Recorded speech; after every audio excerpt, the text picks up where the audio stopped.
Good evening, dear viewers. How are you all doing? Here I am. You know what I should. You know what I shouldn't have done.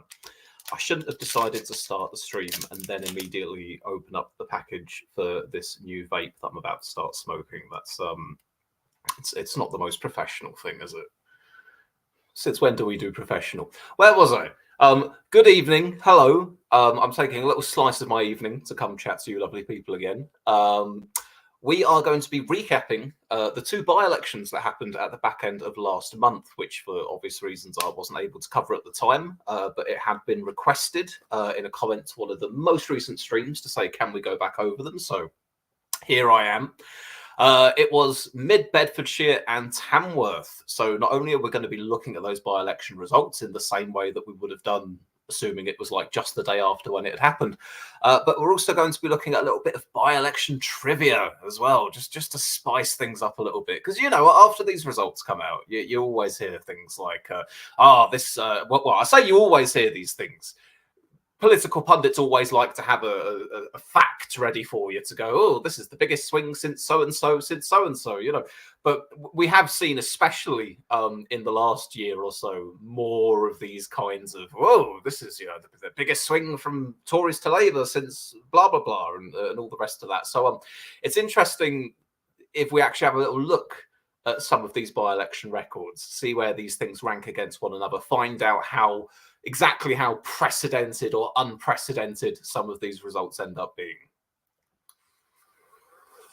Oh, sweet nectar. That's beautiful. So that's what we're going to do, guys. I'm aware that there's 0 of you watching at the moment, so we'll hope that changes soon and I see a few of you.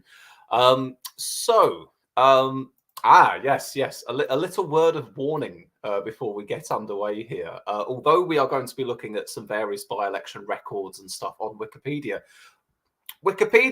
as we know, you know, don't get me wrong, it's pretty reliable these days. It's certainly better than the reputation it initially forged maybe in the 2000s. It can still get things wrong from time to time, but more or less it's fairly on the ball as long as you're looking where things have been referenced and cited and all the rest of it. But then again, not always. I bring your attention to this little snippet from by-elections that have happened in the most recent Parliament. And obviously we've got Tamworth and Mid-Beds here. Now, you know, don't get me wrong, the results, the names, all of that stuff is accurate. But here in the course of the by-election, we have Tamworth, Chris Pincher, resignation after losing his appeal for suspension due to groping allegations. Yep, we knew that much. And then we also have Mid-Bedfordshire, Nadine Dorris, resignation after losing his appeal for his suspension due to groping allegations. And you go, yeah, so someone's copy pasted in the wrong place there. Of course, Nadine Dorris left because she was an upstanding, principled woman who maybe wasn't too happy that she didn't get any honours, and then took a little while to ultimately fuck off. There we are. Let's have a quick look at some of your comments because we do have a few of you guys here. So Frank says, "Hiya Swiss, can't believe it's the 21st of October. We're just taking our first look at these goodie results." Yes, I know. Who's looking forward to Halloween? Taper E says, "Based captain," and Frank says, "Just being disingenuous, Swiss. Hoping you and your family are fine." Thank you very much, Frank. Things are improving. Things are improving with my family member who's been in the hospital. It's a long road ahead for them, but certainly sort of week on week things are beginning to look better. So that's, you know, that's nice. That's a good thing about the situation, really. I'll be looking forward to once they're finally out.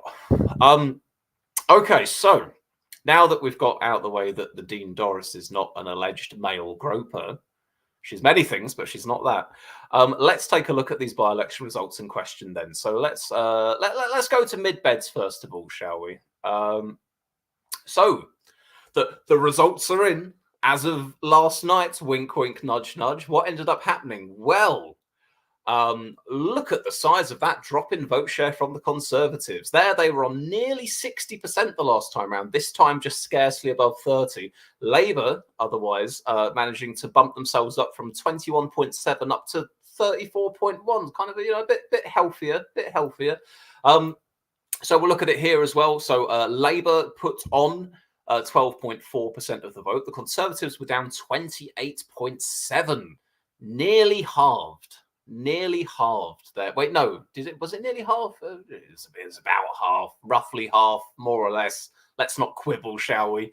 And Labour, don't get me wrong, it was slim the margin they took it by. The new Labour majority is 1,000, 1,100, 1,200, something like that. But considering the size of the majority that they managed to overturn, it was an impressive result. I remember in the run up to these by-elections not wanting to say with certainty that Labour were going to end up taking these. I think, I thought, oh yeah, they're in with a chance. Maybe they will.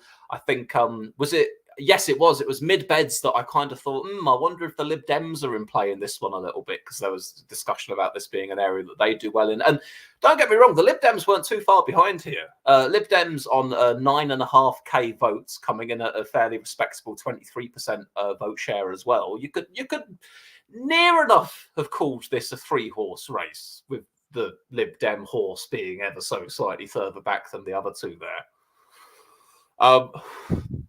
So there we are. That's the result for that one there, the Mid Bedfordshire by-election. Let me just consult my charts here if there's anything else I want to glean off of it. The Lib Dems nearly doubled their vote share in this one.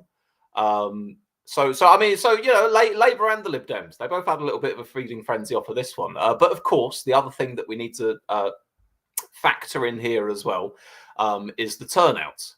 Now, obviously, by-elections have much lower turnouts than general elections. We know that much already. But additionally to that, it's not simply just a case of going, these Tory voters have switched to Labour, or they've switched to the Lib Dems or whoever else. Don't get me wrong. Some of that is bound to have happened. Reform weren't there last time. Now they're there on 3.7%. I wonder how many of their voters were Tories in 2019. Maybe some of them, probably most of them. The Greens got a bit squeezed though. The Greens vote share halved. But I mean, I suppose you want to boot the Tories out, I guess. But yeah, that's another factor that needs to be considered as well. That there's a fair chunk of these Tory voters from the last general election that have not necessarily switched to a different party. They are just simply withholding their vote for the Tories at the moment. They're staying home. They're abstaining. So while some of them are switching over, others are just stepping back and not getting involved for the time being. Prince Ankit Love, Emperor of India, who I feel like this is deja vu. No, it's not deja vu. This is the first time we've looked at these results on 27 votes there. So who else did we have? We had a fairly well-ranking independent here, Gareth Mackey. I think was there an opinion poll, like some weird opinion poll that put him way higher than he should have been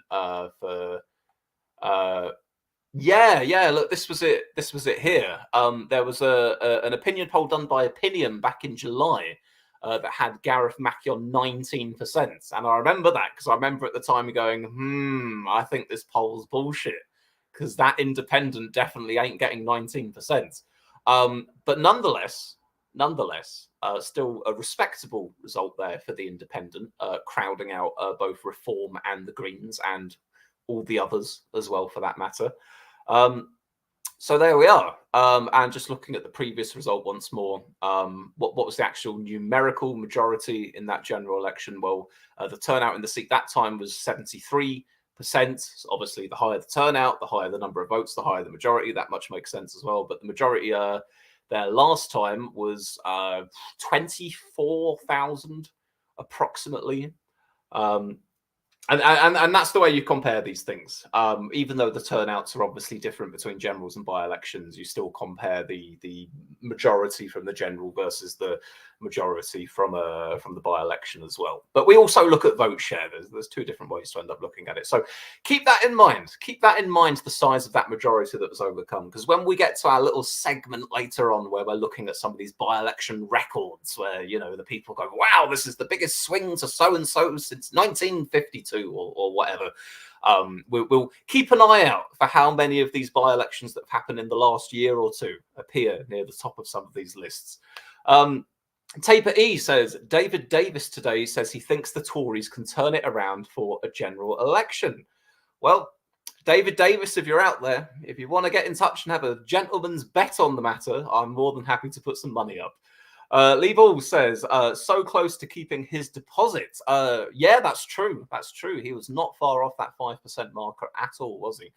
Okay, so anyway, that was mid-beds. A pretty good success for the Labour Party there. One more thing I want to look at here is just the history of the seat as well. So if we just click on the page for the Mid Bedfordshire constituency here, it will show us who's held it historically. And I mean, look, Tory, little bit of Liberal, but all of this is like pre-World War II, and then, well, even before World War II, and then the entire post-war era, conservative through and through. And then only just flipping Labour for the first ever time in this by-election just gone. So this is absolutely one of those areas that would have been viewed as, I mean, Christ, the vote share they had in this place. I think 2019, Nadine Dorries had about 60% or something like that. This was definitely what was once upon a time referred to as a safe Tory seat. No longer. So yeah, Labour did well in taking that one. So let me just skip back a couple pages here, and we'll look at the other one. This is Tamworth, the by-election that took place in the wake of Pincher by name, Pincher by nature, allegedly, according to a certain former prime minister. Who knows? Okay, then. So what do we have here? The result. I'll tell you what. We'll look at the result in 2019 first, and then we'll look at the result of the by-election. So 2019, what did we have? Pincher was on 66% vote share, 30,000 votes. Labour, or Labour Co-op to be specific, trailing in second on 10,000 votes. So a pretty good distance between the two of them there. It's a 20,000 majority, near enough. Labour on 23.7%, and then you had the Lib Dems just about keeping their deposit there, but a very distant third, and then Greens, UKIP, Independent all trailing after them there. So again, this is one of them seats that it's going to take a lot in order to take. And did they manage it? Well, yes, they did manage it. Labour managed to near enough double their vote share. The Tories dropped from 66% last time down to 40%. That was a drop of approximately 25% there. Like I say, Labour near enough doubled it. Reform appearing on the radar for the first time, not being present in the 2019 election because, of course, they didn't stand in seats that the Tories already held. They put on 5.4% of the vote, so we can naturally assume that some of the Tory votes were from last time round would have gone to them. And we've got the far right radical club going on here now. You've got Britain First on 2.3% making appearance. You've got UKIP, remember them, 1.7% as well. And in fact, so both of them, for that matter, Reform, I'm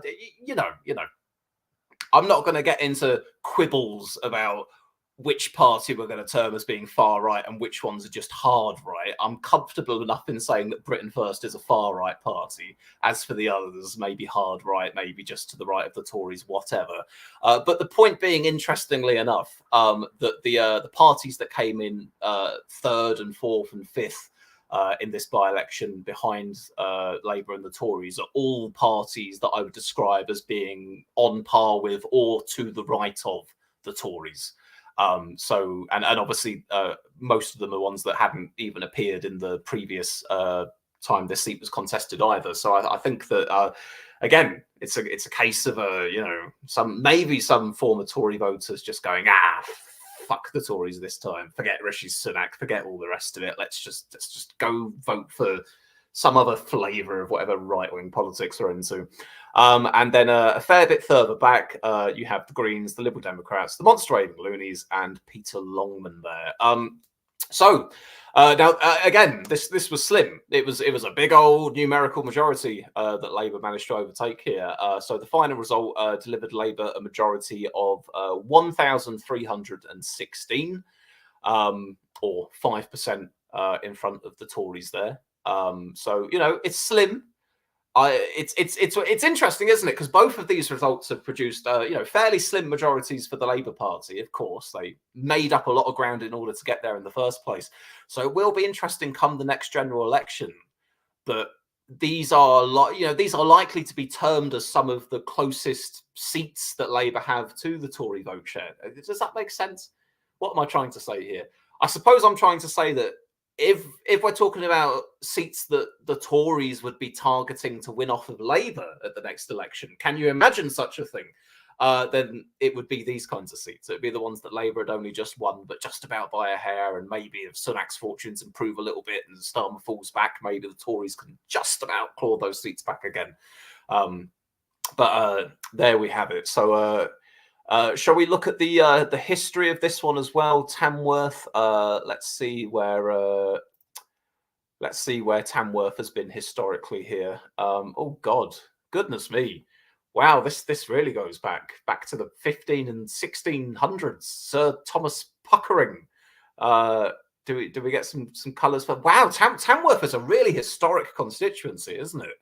So I mean, some of these constituencies, they're always chopping and changing the boundaries, and some of them will look back on. And I think the previous one we did, Mid Beds, I think that had existed since near the early part of the 20th century. This constituency goes back to pretty much the beginning of any kind of record keeping of who's represented people in Parliament. That's an interesting little slice of history here. You've got all these names of people that have been dead for about 400 years. Okay, so where do we get to the point where it starts coming into? Because I don't know what to read into it when it's talking about Tories and Whigs in the early 1800s. That doesn't have as much meaning to me when I'm trying to go, right, who's historically been good in the constituency. What can we say? Oh Christ, did it have 2 lots of MPs for it for a while as well? Oh, that's confusing. Okay, late 1800s, how was Tamworth looking? Fairly liberal in the late 1800s, more conservative in the mid 1800s.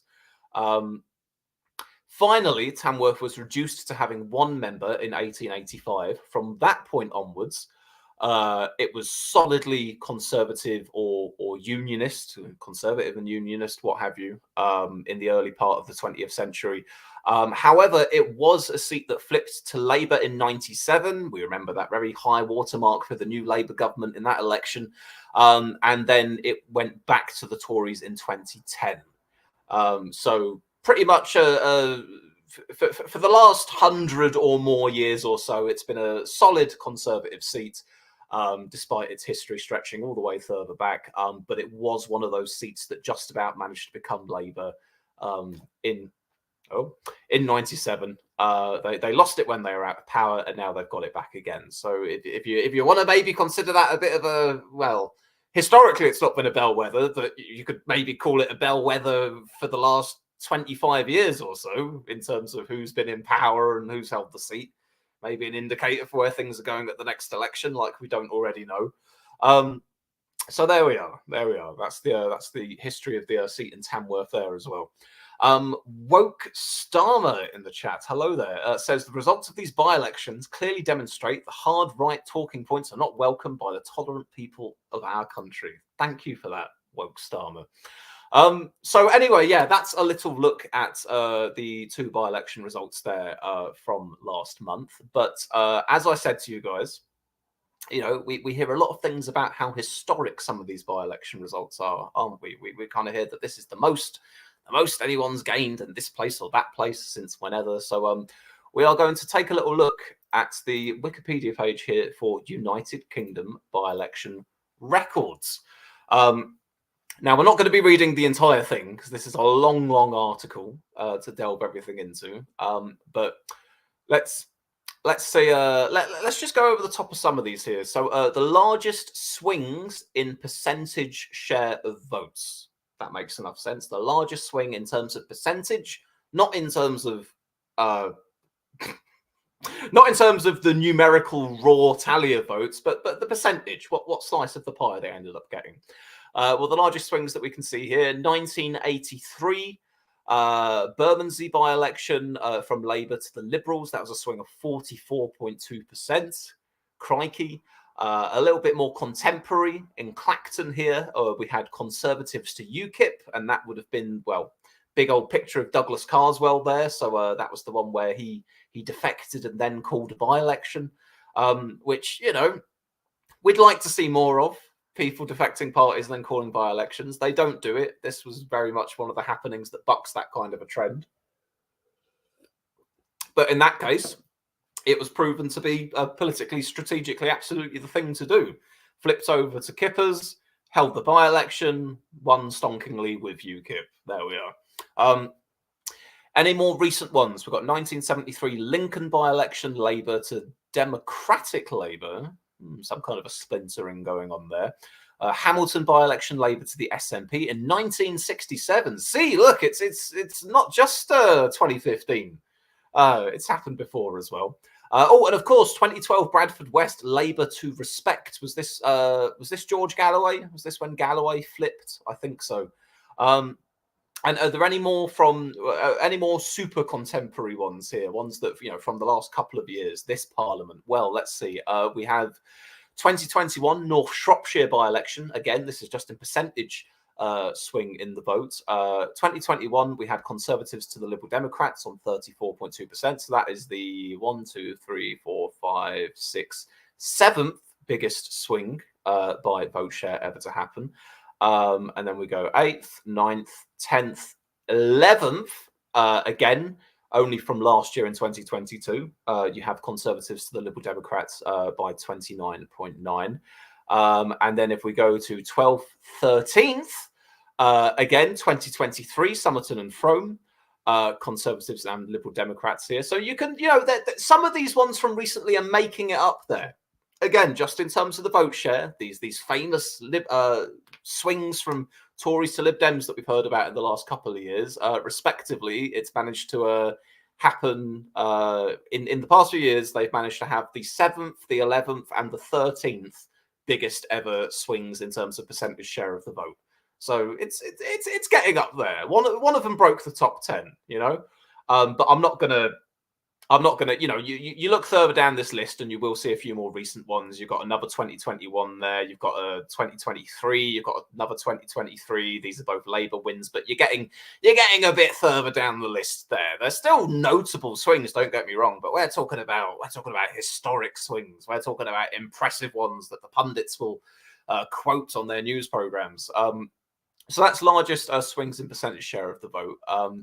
Largest swing to an incumbent governing party. Well, there we are, top of the list. We're familiar enough with this one, aren't we? Hartlepool by-election, that one where Boris's Tories took it off of Labour. They were the party of government. They had been in power for 11 years, and yet they managed a 16-point swing from Labour. That definitely spooks the horses amongst Labour at the time, but, you know, fortunes change, as we well know. Largest fall in percentage share of the vote. Some of these are very, very long ago here. How recent have we got? 1, 2, 3, 4, 5, 6, 7. Okay. Number 7 in this one is the 2021 North Shropshire by-election. Biggest fall in percentage share of the vote. That was the Conservatives dropping 31.1% share. Anything more recent breaking into the top here? We've got the Mid Bedfordshire one that we just covered. That places it. Oh, I don't want to count all the way through these again. It's made it onto their list. It's got to be any fall in percentage share of the vote greater than 25%, which is, you know, significant enough anyway. But of that being the criteria here, we've got one of our 2023 by-elections in Mid Bedfordshire. We've got another one in Selby and Ainsty. We've got another one here in Tamworth, for that matter, as well. So, you know, there's not a lot of by-elections that are part of the 25 plus club. There's only am I going to count them all? I'll count them all. 1, 2, 3, 4, 5, 6, 7, 8, 9, 10, 11, 12, 13, 14, 15, 16, 17, 18, 19, 20, 21, 22, 23, 24, 25. About 30 or so ever in the history of these records. And of these 30, about 4 or 5 of them are from this Parliament just gone. So make of that what you will. Woke Starmer says Tamworth has been a bellwether since 1945. Boundary changes mean it hasn't always been in its current form. What else do we have? Worse results for other parties. Is this other parties? So people taking part in the by-election but not being the ones who have won it or lost it or whatever. Reform UK falling 24.6% of the vote again in that Hartlepool by-election as well. Well, that probably explains why the Tories did so well, doesn't it? We've got a recent one here, Rutherglen and Hamilton West. That's the SNP dropping when Labour gained it, and a few from further back as well. Largest increase in share of the vote. We're going to skip over that one because I want a largest winning share of the vote. We're going to skip over that one as well. I mean, some of these are ridiculously huge, largest winning share of the vote. There's obviously very specific individual circumstances around these ones, but Christ, some of these are like North Korean levels of majority here. Largest numerical majority overturned. This is where we wanted to find ourselves, folks, because I think when we've heard people quoting about these record-breaking by-elections in the past year or so, this is what they mean. Largest numerical majority overturned, so that would be the tally of votes making up a majority from the last time round versus the by-election. And again, of course, we've got to keep in mind, yes, turnout is much higher in a general election than it is in a by-election. But here we are. Number one spot is the Mid-Bedfordshire by-election that happened last month. That is the greatest numerical majority overturned ever, apparently, according to Wikipedia, at least. A majority of nearly 25,000 overturned and leaving Labour with a majority of just over 1,000. And what's in the number two spot? Well, it's a by-election from last year. It's the Liberal Democrats winning Tiverton and Honiton. Again, with nearly 25,000 as well. In fact, the Lib Dems have good form with this because they take the number 2 spot, the number 3 spot, the number 4 spot, the number 5 spot. Number 5 is also having taken place within this Parliament, North Shropshire. If we leapfrog over to the 7th place one, Labour winning Selby and Ainsty, again, this year, took place in this Parliament. Go over to the next placed one, again, this year, this Parliament, 2023 Tamworth by-election as well. Jump down a few more spots. You've got a 2023 Somerton and Frome by-election as well. So you've got... Oh, and the list isn't that long, actually. It's majorities of over 9,000 overturned.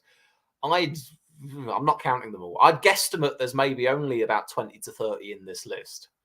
And you can see that this list is populated quite healthily by a good amount of by-elections from this Parliament just gone, especially clustering up in the top 10 kind of area as well. So has it been a historic run of by-elections within the past year or so? I think you probably can say it has been. Yeah, actually looking at some of these numbers here, definitely in terms of majorities overturned, definitely in terms of those sheer tallies of votes, when it comes to vote share and percentages, not quite up at the very top, although they've certainly been ranking in sort of the top, within the top 20, top 30, some of them popping up. But yeah, so I suppose that's the analysis. I suppose that's what's to take away from it. It has been a fairly historic run of by-elections in the last little while. Have we got anything else here? Major parties winning 2% or less share of the vote in by-elections. I think I'm done. I think okay. What's this last little tidbit here? Candidates winning fewer than 10 votes. I'm surprised it's not a bigger list. I'm genuinely surprised it's not a bigger list. I'd thought that it would kind of, it'd kind of be frequent enough. You get these all kinds of different candidates popping into places and no one voting for them. But apparently there's only been, I don't know, 1, 2, 3, 4, 5, 6, 7, 8, 9, 10, 11, not many. Are any of them from recent by-elections here? Yolandi Kenwood holds the record. I'm not sure if it's a record they're pleased to hold, from the 2021 North Shropshire by-election with 3 votes. We've got Gary Cook from Rutherglen and Hamilton West on 6 votes. That was only from this year as well. David Bishop, the Church of the Militant Elvis Party, in 2022 Birmingham Erdington by-election on 8 votes. It's our old friend 77 Joseph. We remember him from the 2023 Uxbridge and South Ruislip by-election. 8 votes there. Okay, yeah. So again, it has been a historic time in this parliament, I suppose, because you've also got a fair few of the by-elections from this parliament populating the list of the lowest ever amounts of votes anyone's ever got in a by-election as well. So there we are. And smallest majorities. I mean, it's an interesting bit of trivia, I suppose. The smallest ever majority from a by-election was the 1973 Berwick-upon-Tweed by-election, with the Liberal Democrats gaining by just 57 votes. So you better believe there was probably a recount or two for that one. What about recent times? What's the smallest majority from a contemporary one? Batley and Spen by-election, which was a Labour hold by just over 300 votes. Uxbridge and South Ruislip 495. That was the one that the Tories held thanks to the ULEZ happenings. Okay, and highest turnouts. Mid Ulster by-election, increased turnout from the. Okay, we're getting into trivia. I don't really care about now. Lowest ever turnouts in by-elections. Okay, we'll have a quick look at these ones. Wow, goodness me. Okay. Lowest ever turnout in a by-election post-war, 18.2% turnout in the 2012 Manchester Central by-election. That is shockingly low. By-elections are always lower turnouts, but my God, that's tiny.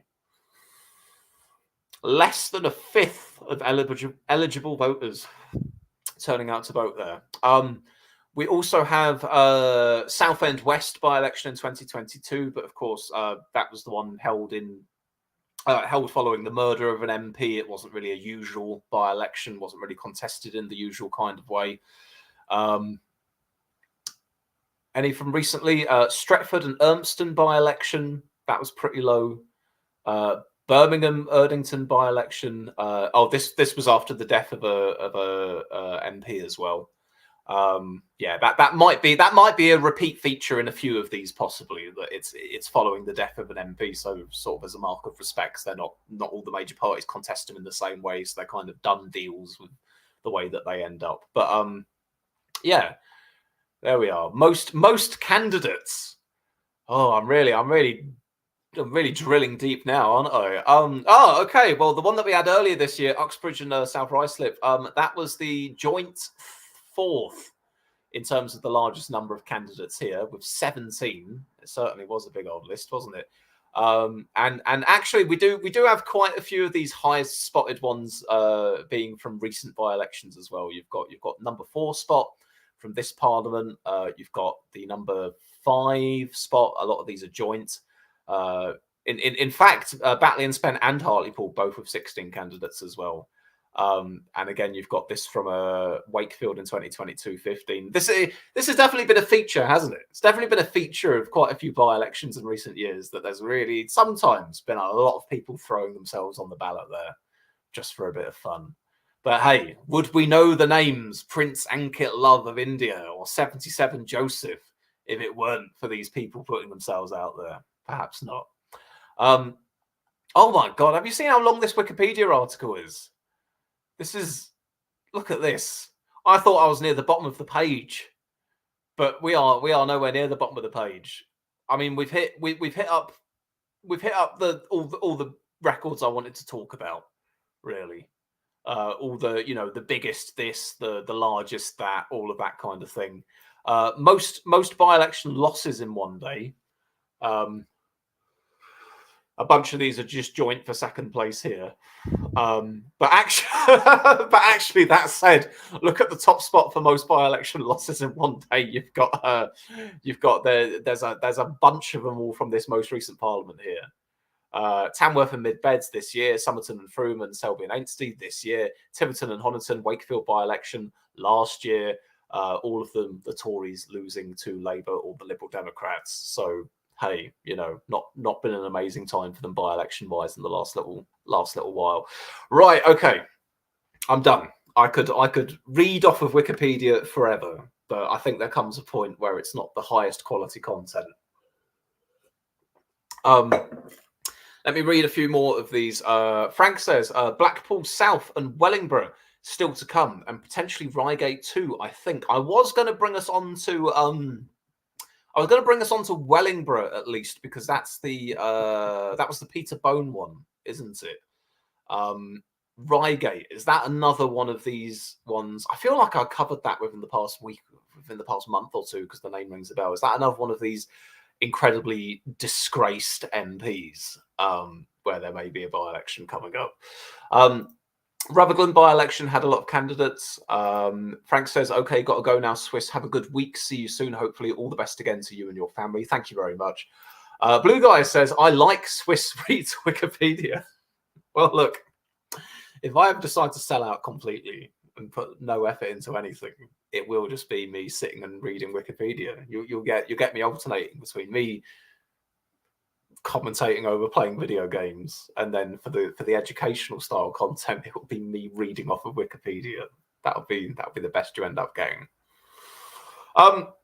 But anyway, there we are. That brings us to our conclusion, I suppose, where we wanted to cover the by-elections that happened at the back end of last month, and we wanted to do a little bit of investigation as well into some of these things we've heard about them being the most historic results from one way to another. I think one thing that wasn't listed on the page that we just looked at was specifically swings from certain parties to certain other parties, and I'm fairly sure that at least one of the by-elections was supposed to have been like the biggest swing from the Conservatives to Labour either ever or in a good amount of decades or something like that. But nonetheless, conclusions we can draw. We've had an awful lot of by-elections in the last few years in this parliament, and we've had some great big stonking overturnings of majorities held by the Tories in what were once upon a time thought to be safe seats, with Labour and the Lib Dems just gobbling up them seats in places that, a few years ago we might have not even dreamed or fathomed of them being able to take in by-elections. Whilst the Tory voters, some of them turn out, quite a few of them probably stay home. A few of them switch over to Labour or the Lib Dems, and a few of them flitter off to the other right-wing parties as well. In order to stave off the loss of the next general election? No, of course not. Not really. It's not going to happen. But we can pretend it could happen just to keep the suspense going for the next year or so. And of course, it will be interesting just to see what the next election holds, how big the majority ends up being, whether some of these by-election seats that were won the last time round remain with the parties that won them in the by-elections, that kind of thing. Anyway, I think we're done for today. That's your recap on the by-elections, folks. I hope you've had a nice weekend. I hope you enjoy the week ahead. I will see you again sooner or later. And Milky Award season coming around. Start having a little think amongst yourselves about which politicians and parties you think have done well and are deserving of Milky Award recognition, because I'll be putting together the document and sending that out to you all in the next few weeks. Anyway, catch you later on.